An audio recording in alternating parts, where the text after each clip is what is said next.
Bonjour à tous, merci de nous retrouver pour ce 20e numéro du magazine Votre Santé sur TLM en partenariat avec la Fondation Hospice Civil de Lyon. Ce mois-ci, c'est au service de chirurgie maxillofaciale et stomatologie de l'hôpital de la Croix-Rousse que nous vous emmenons pour découvrir des méthodes de reconstruction de la face impressionnantes. Bonjour professeur Arnaud Glézal. Entre les traumatisés et les déformations en tout genre, l'activité du service est particulièrement variée. Combien de patients prenez-vous en charge chaque année et comment se répartit votre activité ?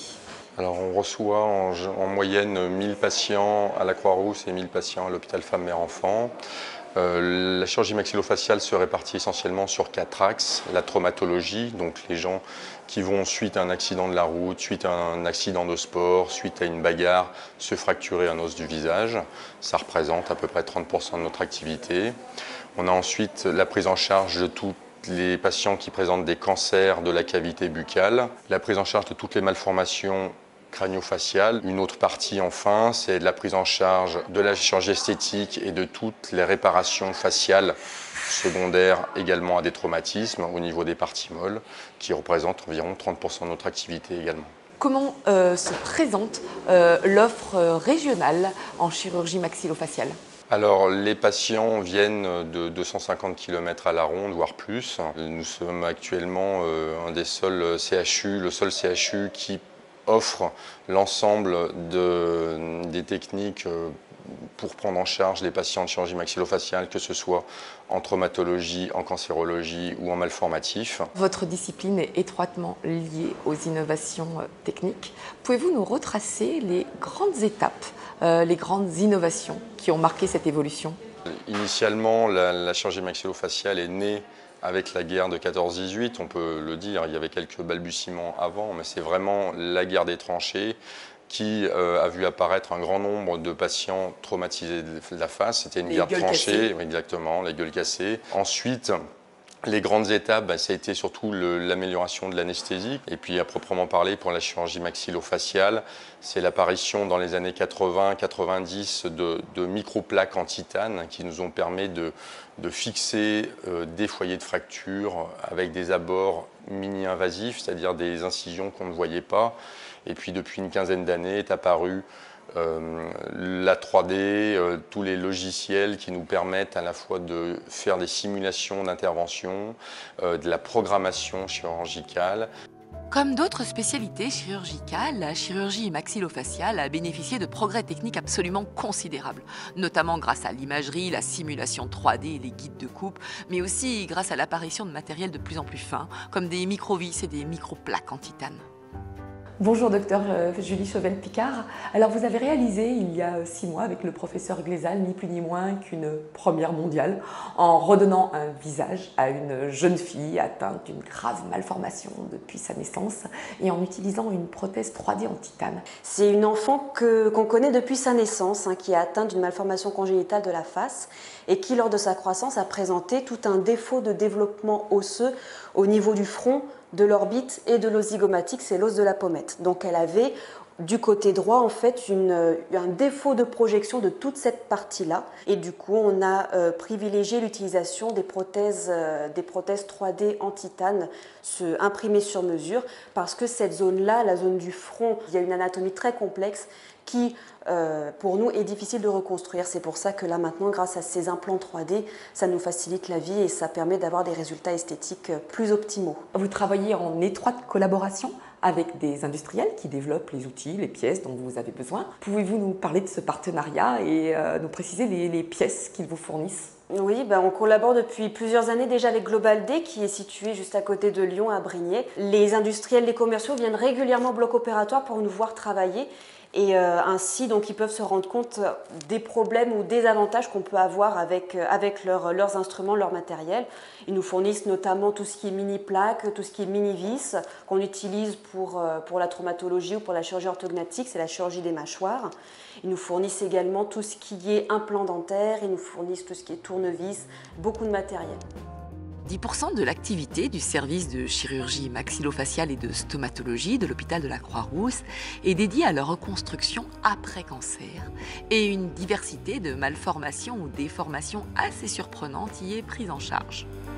Bonjour docteur Jérôme Burlet, pouvez-vous nous expliquer pour quel type de cancer on est amené à avoir recours à de la chirurgie maxillofaciale? Eh bien, c'est un domaine assez varié puisqu'on peut avoir des tumeurs cutanées, donc de l'ensemble du tégument du visage, intéressant aussi bien le nez que les lèvres ou les paupières. De même, nous traitons l'ensemble des tumeurs de la cavité orale, donc que ce soit les lèvres, la langue, la gencive ou un peu plus en arrière vers le voile du palais. Par ailleurs, on amène également des tumeurs au niveau des sinus, pour lesquelles on va devoir enlever des pièces osseuses qui assurent le soutien du visage et qui sont également extrêmement importantes dans la vision puisqu'elles assurent le soutien de l'œil. Et enfin, nous traitons également tout ce qui est pathologie orbitaire, c'est-à-dire derrière le globe oculaire, pour retirer ces lésions et puis pouvoir permettre à la vision de continuer. Ça reste une chirurgie de pointe et relativement complexe. Alors on a pu le voir à travers tous ces exemples, vous vous occupez à la fois de la partie dure, de l'os, et des parties molles. Pouvez-vous nous donner quelques exemples? Pour la reconstruction osseuse, notamment au niveau de la mandibule, donc de l'os inférieur de la mâchoire, on utilise le péroné, donc un os de la jambe, qu'on va venir prélever avec ces vaisseaux, éventuellement de la peau qu'on peut également associer. C'est une technique qui est pratiquée depuis de nombreuses années maintenant et qui est parfaitement maîtrisée. Il y a d'autres pièces osseuses que nous avons à disposition, par exemple l'omoplate, qu'on peut utiliser pour reconstruire notamment toute la partie du tiers moyen du visage. Après, plusieurs autres techniques ont été développées récemment pour la reconstruction osseuse, avec des techniques de titane, d'impression en titane de plaques préformées par scanner qui viennent nous permettre de reconstruire à l'identique les pièces osseuses qui sont manquantes, surtout pour des pièces qui sont parfois très complexes à réaliser en 3 dimensions, comme le plancher de l'orbite ou la paroi médiale de l'orbite. Après, nous reconstruisons également tout ce qui est parti en tissu mou, donc la peau, et puis le volume graisseux, donc on peut réaliser soit des greffes, soit des lambeaux. Damien Decran a rencontré une patiente prise en charge dans le service de chirurgie maxillofaciale de l'hôpital de la Croix-Rousse suite à une tumeur profonde et qui a accepté de témoigner. Un reportage.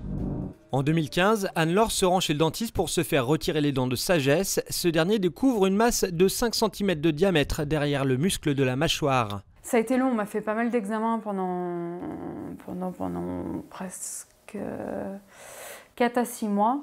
Et puis après j'ai vu un chirurgien, donc le docteur Bourlet à Croix-Rousse, qui m'a fait une biopsie. La biopsie révèle une tumeur cancéreuse, un carcinome adénoïde kystique. Je me suis fait opérer en décembre 2015, donc ça a été très rapide, du coup de la tumeur, et on a dû m'enlever la mâchoire, parce que en fait, la tumeur était derrière la mâchoire. Ils l'ont cassée.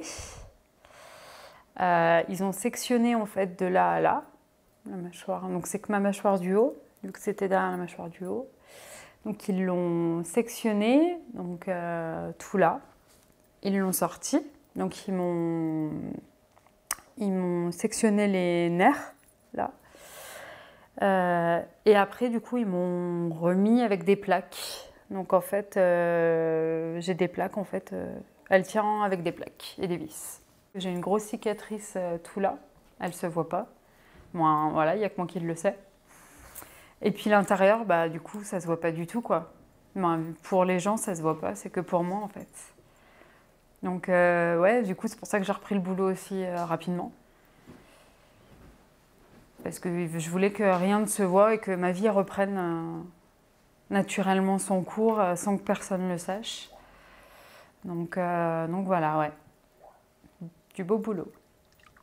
S'en est suivi un lourd traitement et plusieurs séances de rayons jusqu'à la rémission.